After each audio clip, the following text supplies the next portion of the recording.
Oi gente, bom dia, boa tarde, boa noite, meu nome é Aline, você está no canal Cozinha Inclusiva Descobertas Alimentares. E hoje, como prometido no vídeo anterior, vou falar sobre a culinária low carb. Não ela toda, né, gente? Senão esse vídeo vai ficar enorme. Vou falar de uma coisa que corta o nosso coração quando a gente vai fazer a dieta low carb, que é a falta do nosso pãozinho de cada dia, né? E eu estou na cozinha trabalhando, gente. Por isso que eu tô assim. Vocês me desculpem, tá? Estou fazendo o iogurte natural. Tô esperando ele esfriar agora para colocar o leite esfriar para colocar o iogurte. Se você não sabe fazer iogurte natural e quer saber como se faz, coloque nos comentários que a gente faz um vídeo sobre isso. Bem, mas sem vocês repararem aqui na minha indumentária, vamos ao que interessa. Você quer informação e a informação eu vou te passar. Eu fiz algumas anotações para esse vídeo não ficar comprido, né? Ontem nós conversamos sobre a questão do fermento químico nos pães low carb. Eu tenho uma grande dificuldade porque eu gosto do gosto de pão mesmo. E para mim o que traz o gosto de pão é o fermento biológico. Eu não ligo para tamanho de pão. Nós estamos acostumados àqueles pães maiores, né, mais altos. E isso você não vai encontrar numa dieta low carb. Você vai encontrar sempre pães mais baixos, a não ser que eles tenham sido feitos com farinhas de médio índice glicêmico e também com fermento químico. E aí você consegue até umas estruturas interessantes. Mas eu me prendo muito naquele sabor que é dado pelo fermento biológico, né? Vamos aí ver primeiro a diferença entre um fermento e outro. O fermento biológico é usado, quando ele é usado para pães, massas de pizza, vocês notam que é sempre numa massa mais assim pesada, né? E ele, para ser alimentado, para ele crescer ali o bolo, o pão, a torta, ele precisa de alimento, porque como o nome diz, é biológico, ele é uma levedura, então ele possui ali seres vivos que precisam se alimentar para trabalhar. E o alimento do fermento biológico é o açúcar, o mel, o açúcar mascavo, o açúcar cristal, qualquer açúcar, entendeu? E na dieta low carb a gente não usa açúcar, não é verdade? Só que para alimentar o fermento biológico, se ele vai se alimentar desse açúcar, você pode usar o açúcar para alimentar o fermento. Ele vai consumir esse açúcar, não você. Desde que você coloque o açúcar que ele realmente necessita. Você não vai botar uma xícara de açúcar para alimentar o fermento. Ele não vai dar conta, vai comer o que ele precisa e você vai comer o resto, né? Então, por isso que muitas receitas low carb não usam o fermento biológico, por você ter que colocar ali um pouquinho de açúcar para alimentar aquele fermento. E o fermento químico, ele também dá um crescimento diferente. O fermento químico, ele é por uma ação química, né? Muitos pães low carb utilizam o vinagre na sua composição. Porque o vinagre, ele vai ajudar esse fermento fazendo uma reação química para esse fermento fazer o pão crescer.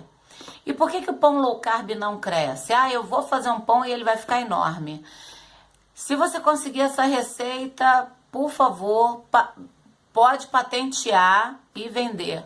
Não dê, porque vai ser uma receita assim muito importante, porque os pães low carb, eles não crescem porque as farinhas utilizadas não contêm glúten, não contém também amido.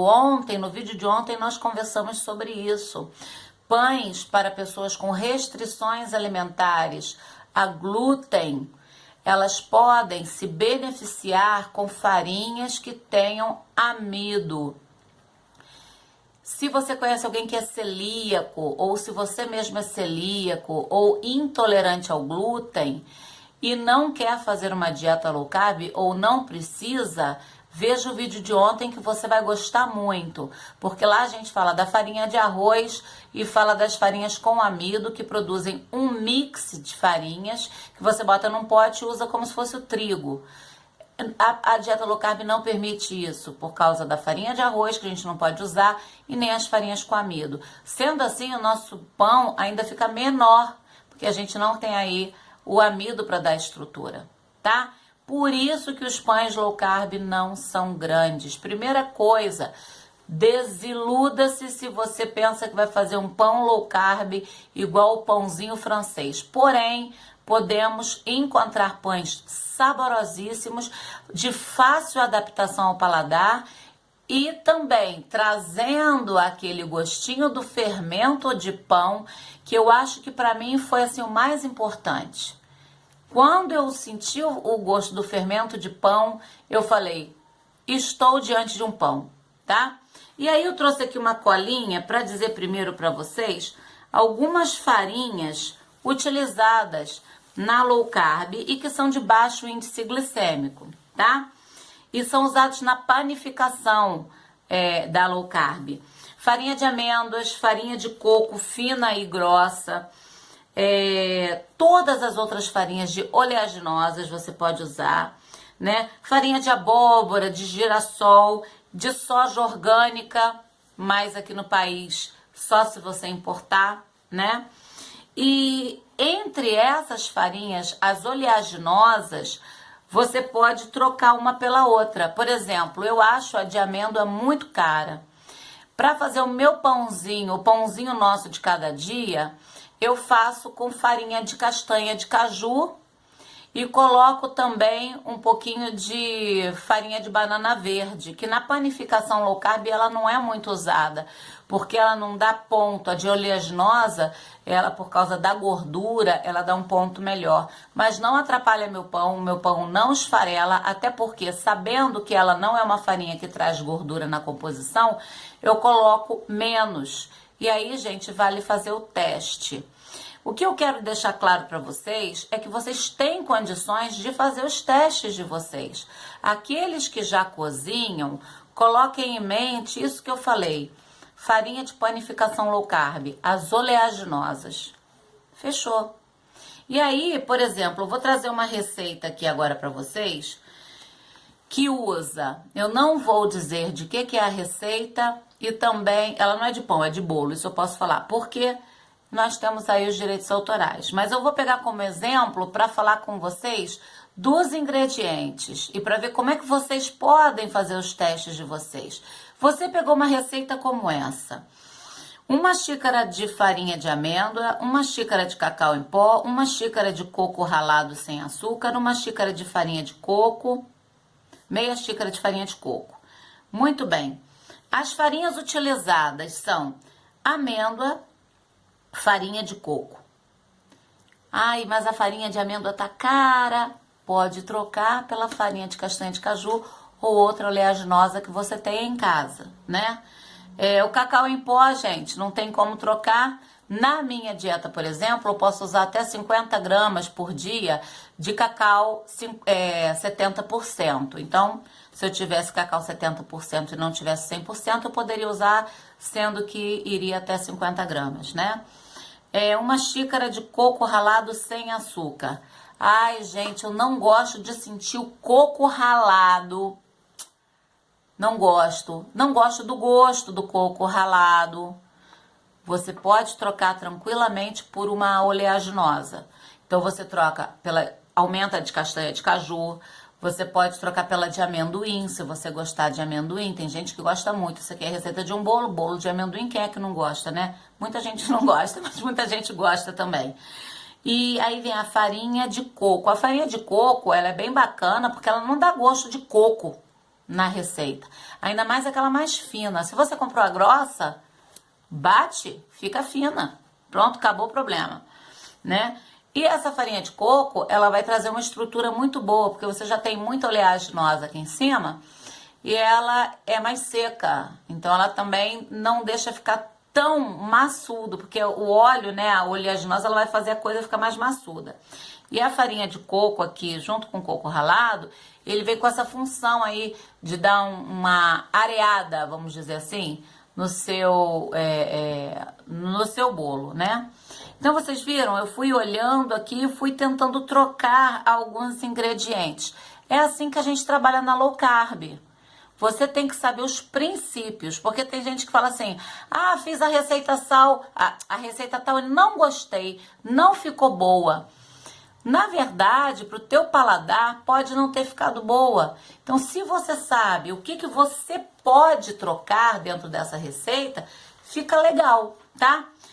Aí nós temos também farinhas de índice glicêmico médio, que algumas pessoas usam porque já encontraram seu peso ideal e fazem a low carb, mas de vez em quando usam algumas que são restritas, né? Seriam as farinhas de uso restrito. Na minha dieta tem farinha de uso restrito, só comer de manhã. Então, se eu quiser fazer um pão, por exemplo, com farelo de trigo, eu vou comer esse pão só pela manhã, só me é permitido pela manhã, tá? Então, olha só, as farinhas de baixo índice de médio índice glicêmico, farinha de grão de bico, gente, é maravilhosa para fazer qualquer coisa. Você faz tortas maravilhosas, bolos. Eu já fiz bolo de aniversário com a farinha de grão de bico, gente, extraordinário. Na verdade, eu não fiz com a farinha de grão de bico, porque a farinha de grão de bico, quando você compra, ela tem um sabor. Quando você faz, ela tem outro, entendeu? Mas foi maravilhoso. Eu fiz um bolo com o próprio grão de bico cozido, bati no liquidificador e ficou maravilhoso. Quer essa receita? Eu faço aqui pra vocês, tá? Se vocês quiserem, coloquem aí. Vou fazer melhor. Essa receita não é minha. Ela é de uma chefe aqui do YouTube. Eu vou colocar pra vocês verem como é que ela faz, tá? É boa pra quem tem restrições alimentares. Quem tá na low carb vai ter que se segurar. Mas pode tentar fazer suas adaptações também, né? A farinha de quinoa, ela é de médio índice glicêmico. A de amaranto também. Ontem eu peguei uma receita low carb com farinha de amaranto. Eu fiquei assim, essa moça tinha que falar que ela era de médio índice glicêmico, que senão o pessoal pensa que amaranto é qualquer coisa de bom. Ele é bom, mas ele é com restrição, tá, gente? E outras farinhas que eu vou falar a verdade, não gosto. É o trigo sarraceno, o teff e a de milho orgânico.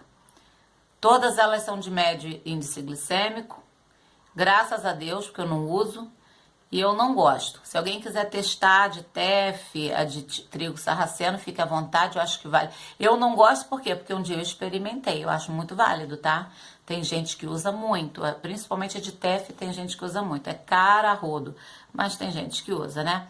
Agora, as farinhas que não dão muita estrutura na sua massa, você vai ficar com uma massa bem estranha, se você usa em grande quantidade a de berinjela, de maracujá, de banana verde. Sempre que você for usar essas farinhas, você tem que usar em pouca proporção com as farinhas oleaginosas aí que vão te ajudar mais nessa estrutura, né?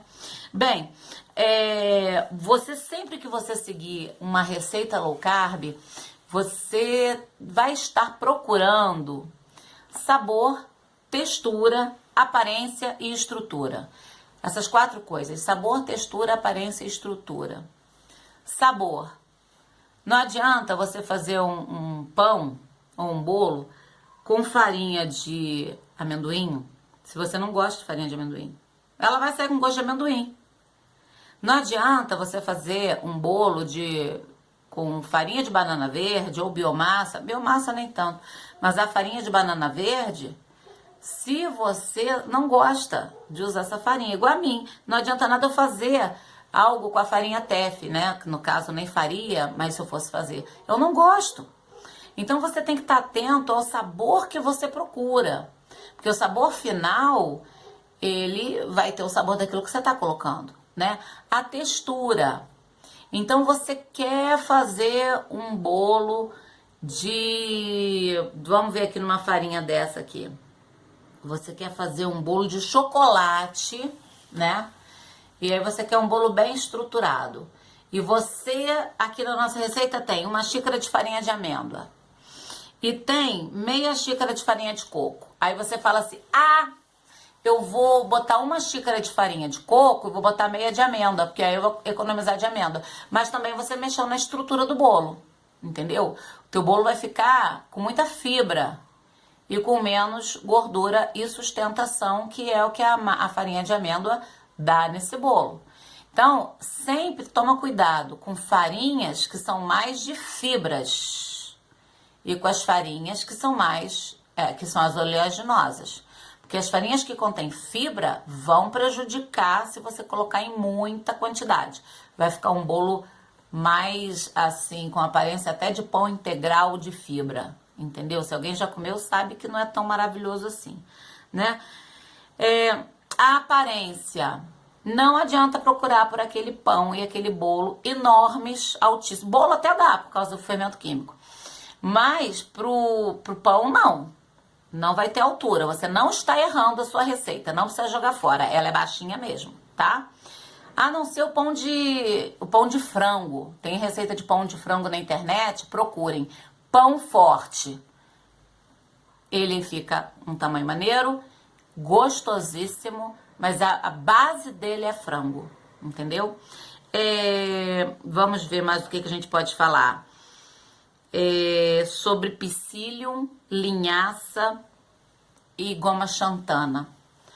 O psyllium, a linhaça e a goma xantana, elas vêm para dar uma estrutura fixa ao bolo. Seu bolo, quando você tirar da forma, não vai esfarelar, quando você for cortar, não vai esfarelar. O seu pão tem que ser cortado frio. Não caia na tentação de cortar pão low carb quente. Nenhum pão. Em panificadora, entre aspas, normal, você também não pode cortar o seu pão quente. No vídeo anterior, eu mostrei o pãozinho que eu fiz. Ele ficou cortadinho, igual um pão de forma cortado em padaria. Mas a gente tem que ter a paciência de fazer isso depois que ele esfria completamente. Aí você vai ver que você fez um pãozinho igual de padaria. Fica a coisa mais linda do mundo, aquilo tudo fatiadinho. Metade desse pão botei no congelador, metade eu botei para uso. E sempre botando na tostadeira e fica sempre uma delícia. Ontem mesmo à noite eu já tive que tirar o que eu congelei porque não deu tempo. A família gosta mesmo. E esse pão que eu fiz, depois eu posso passar a receita para vocês. Como deu certo, eu vou fazer no canal, porque foi uma invenção minha também, né? Então, o psyllium, ele é uma fibra, ele vai fazer um gel. A linhaça também faz um gel. A goma xantana faz uma goma que parece um gel para unir tudo, porque o nosso não tem o glúten tem esse papel de aglutinar todos os ingredientes. A gente não tem essa aglutinação porque a gente não tem o glúten. Então, nós vamos ter essa aglutinação a partir da goma xantana, do psyllium e da linhaça. Tem gente que não gosta de linhaça, mas a linhaça vai entrar para fazer esse papel. Se você não gosta de linhaça, você coloca psyllium ou goma xantana. Sendo que goma xantana na sua receita, se você for usar aí 600 gramas, 300 gramas, 600 gramas de farinha, seja lá qual for, seja em quantidade de cada uma, der 600 gramas, você usa uma colher de chá rasa, como se fosse uma colher de café grande, entendeu? Porque senão vai ficar muito gelatinoso. Já no caso do psyllium, se você for usar 600 gramas desse conjunto de farinhas, você pode botar uma colher de sopa. Aí, se você não gostar da receita que você fez, se você achar que está esfarelando, mais uma colher de sopa e aí parou. 2 colheres de sopa. Tem gente que bota 4, 5. Eu sinto lá no fundo que tem uma geleinha no pão e eu não suporto. E aí, gente, vocês vão testando, tá certo? Não há comprometimento de saúde em relação a esses usos. O que pode acontecer é a sua receita ficar menos saborosa ou mais saborosa, né?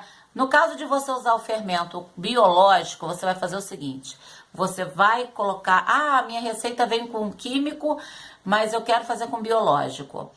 Você vai pegar, coloca as farinhas que você vai colocar, 200 gramas disso, 200 gramas daquilo, 200 gramas de não sei o que, coloca no bowl, coloca sal, o sal você coloca aí e você mexe. Você mexeu, se você for levar psyllium, coloca nessa bagunça também maravilhosa. E aí sim, que você misturou o sal se perdeu ali no meio, você coloca a quantidade de fermento que você tem que colocar, que geralmente são 2 colheres de sopa normais, rasas, de fermento biológico, para essa quantidade que eu falei aí de 600 gramas de farinha, porque ainda você vai ter o ovo, né? Você ainda vai ter outras coisas para colocar. E aí você então mistura. Isso aí é a parte dos secos. Então você pega a parte dos úmidos e faz também a mistura deles. Aline, a água entra morna? Olha, nós temos 2 linhas aí de panificação low carb. A primeira linha diz que a água deve entrar morna, para esse fermento já começar a trabalhar. Ah, esquecemos de um detalhe: fermento biológico pode colocar açúcar. Pode colocar 1 colher de sopa generosa de açúcar aí, que não vai comprometer a sua dieta de jeito nenhum. Ou uma generosa ou 2 rasas, tá bom? Para que esse fermento possa se alimentar e fazer o papel dele. Tem outra linha que diz que o fermento... Bem, uma linha diz que o fermento deve entrar morno, a água deve entrar morna, e você deve, depois que você colocou o pãozinho na sua forma, você deve colocar no ambiente morninho também, durante 30, 40 minutos, 1 hora para esse pão crescer, então você levar ao forno. Outra linha diz que essa água deve entrar gelada, para que esse fermento não comece a trabalhar e só trabalhe dentro do forno. Esse pão não vai ficar descansando para crescer 30 minutos. Você vai acabar de misturar tudo, joga dentro do forno quente, 280 graus, que ali o fermento vai fazer crescer. E eu vi um pão low carb crescendo assim. Próximo que eu fizer, eu vou fazer com água gelada para ver. Então, nós temos essas 2 linhas. A da água morna, que ela vem até da linha tradicional de panificação, e tem a da água gelada, que é essa linha que eu conheci há pouquíssimo tempo, e que deu certo, eu vi dar certo. Então, essa água que vai entrar aí junto com os líquidos, faça o seu teste. Bem, gente, esse vídeo de hoje, eu tava olhando aqui na minha cola, se eu tenho mais alguma coisa. Esse vídeo de hoje foi para você poder olhar a culinária low carb de uma forma diferente. Como é libertador, o vídeo é libertador. É como se você tomasse as rédeas daquilo que você vai fazer, tá? Reveja, anote tudo, para que quando você der de cara com uma receita, em vez de você falar assim, não tenho, você vê o que você tem e possa substituir e faça a sua receita, tá bom? É um vídeo, meu marido odeia essa palavra, de empoderamento culinário, tá bom? Um beijo no coração, espero que vocês tenham gostado. Desculpa, o vídeo ficou longo, mas eu acho que as informações foram importantes. Beijo no coração de todo mundo e bora pra cozinha, porque eu vou ver lá como é que tá o meu leite para colocar o iogurte, para poder fazer o iogurte natural. Beijo no coração.